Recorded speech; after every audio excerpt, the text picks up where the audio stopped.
I really shouldn't make this video because it's 8:27 in the morning, and I got to get ready to take my daughters to the beach. So here's what I want to talk about today.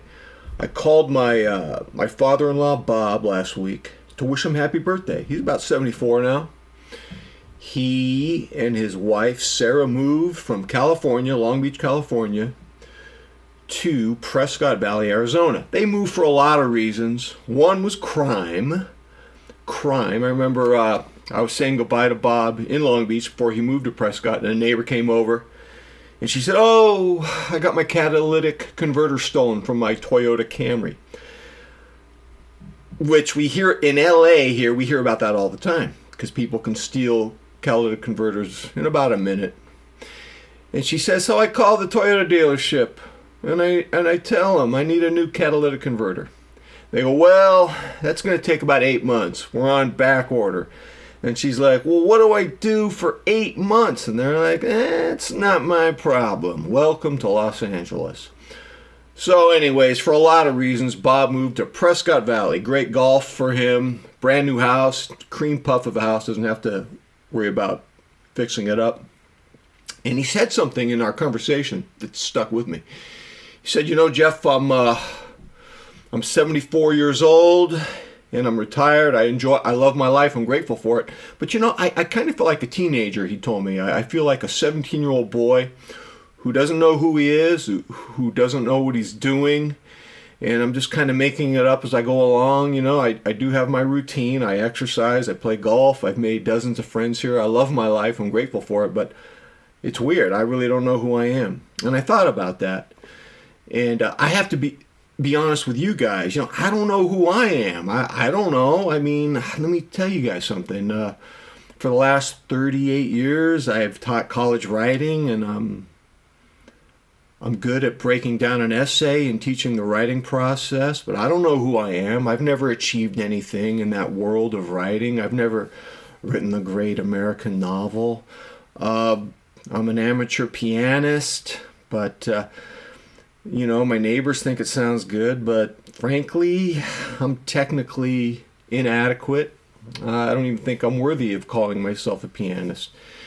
And then for the last 15 years, you know, I've been trying to be the Suburban Family Man. The Suburban Family Man. You know, I'm trying.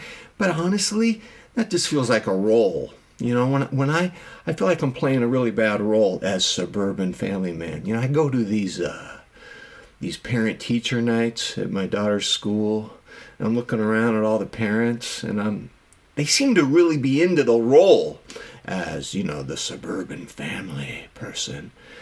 And I feel like I'm a charlatan, a fraud. I'm on stage trying to play this role as the Suburban Family Man. And they're all looking at me like, dude, you're not fooling us. We know you're a fraud, a charlatan. Just go home. I'm terrible at playing I'm trying to do my best, you know. I buy the groceries for my family. I do all the dishes, take out the garbage. I kill spiders in this family, you know. Whenever there's a spider to be killed, I'm the designated spider killer. Yes.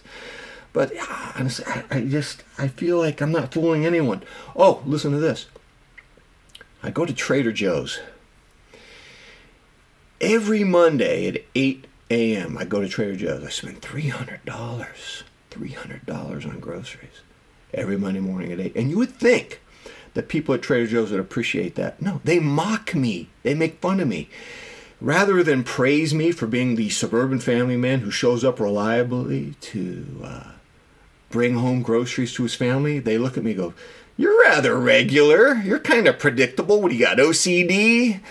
No, I'm trying to maximize my efficiency by adhering to a very strict routine. Why can't I just be the Suburban Family Man? It's like I'm a fraud. If I go out to Trader Joe's or my daughter's parent-teacher night, I feel like I'm exposed as a fraud, as some terrible actor who doesn't know how to play his role. And I just need to go home. I need to do a strap swap on one of my retro diver watches. Just do that. Speaking of doing a watch strap on retro diver watches. I've been making YouTube videos for the last decade, chronicling my watch hobby. I don't even know if that's real. I don't even know if I've been chronicling my watch hobby. I think this really should have been called The Diary of a Madman. Because oh my God, I was thinking of this. Did you know I've been obsessed with watches since 2005? Every day for 20 hours. About 4 hours I might sleep and have a dream about a chocolate chip cookie or something. Get my mind off of watches. But that's all I figured. I did the math. I've been thinking about watches for 110,000 hours. And it's not just the time I've been putting into my watch hobby. The stress, the anxiety, the tens of thousands of dollars invested in my watch hobby. And what do I have? What do I have for it? I have a little box with 7 little watches in it, all on nice little straps. Think about that. Think of the net return. Have you ever heard of the expression, did you get enough juice for the squeeze? I don't know. Oh my God. I don't know if I can wrap my brain around this. 110,000 hours, tens of thousands of dollars, enormous amount of stress and anxiety, and I had a little watch box. You know what I'm thinking of? In 1979, I was 17. I had a job at Taco Bell. Minimum wage, $2.90 an hour, $2.90 an hour.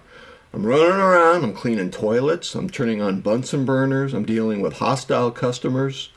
I'm potentially in a robbery situation where someone's going to rob me. I'm deep frying taco shells in coconut oil. I could die. That oil machine could blow up. I could die. And then at the end of the day, my little hands out, give me my $2.90 an hour. That's how I feel about having this little watch box. I didn't get proportionate net return for all of the effort and stress. I mean, I could make an argument that the watch hobby ruined my life. If you just look at what did I get, and imagine this, 110,000 hours, tens of thousands of dollars. I could have become a professional piano player. I could have learned how to play the Appassionata Sonata by Beethoven, the complete piano works of Maurice Ravel. I could have written 10 great American novels with a contract from Simon & Schuster. And I got this little watch box. And I don't even know how to play the role of the Suburban Family Guy. Ladies and gentlemen, am I being too harsh on my watch hobby? I mean, you could make the argument that the watch hobby ruined my life. Think about that in your case. How many hours have you spent on the hobby? Hundreds of thousands like me? Tens of thousands of dollars? Take all the stress and the anxiety and just try to quantify that. And then ask yourself, what did I get in return for it? Did I get proportionate joy and satisfaction? I don't know. I don't even know who I am. I'm just playing some role. I need to call Bob. I need to retire. I need to have Bob teach me how to play golf. This is over, ladies and gentlemen. The watch hobby is coming to an end. Is it really now? I don't know. Because I'm just playing a role. Ladies and gentlemen, tell me what you think. Have you been getting proportionate net results from the time, effort, stress, and money invested? Let's ask some honest questions. And until next time, I'm out.